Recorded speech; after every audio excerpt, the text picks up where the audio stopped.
In today's video, I'm going to teach you how to claim overtime tax deduction in TurboTax Online.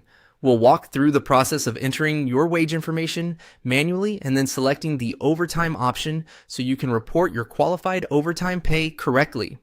Before you begin, it's a good idea to have your W-2 in front of you because you'll be copying the details exactly as they appear on that form. Start by going to the top menu and hovering over income. From there, click on Wages and Salaries.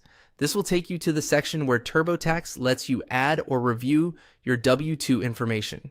Next, choose Add another W-2.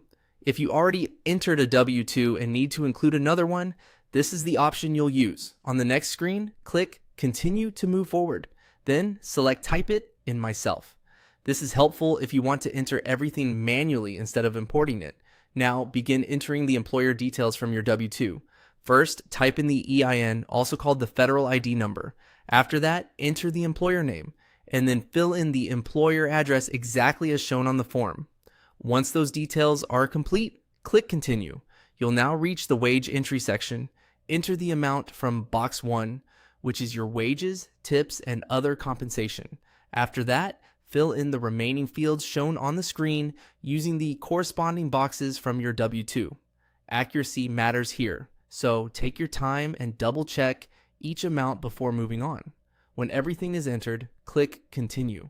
Next, enter your state tax information, followed by your local tax information if it applies to you. Not everyone will have local taxes, so just enter what appears on your W-2. Once that's done, click Continue again. At this point, TurboTax will present additional wage-related options. Look for overtime and click on it.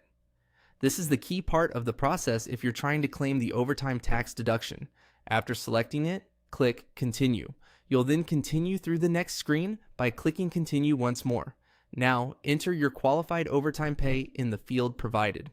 Make sure you use the correct amount based on your records or the supporting information you have for your overtime earnings. This step is especially important because entering the wrong number could affect your deduction. Finally, click Continue to save your entry and move on. And that's how to claim overtime tax deduction in TurboTax Online. As a final tip, review everything you entered before submitting your return so your W-2 details and overtime amount match your tax documents exactly.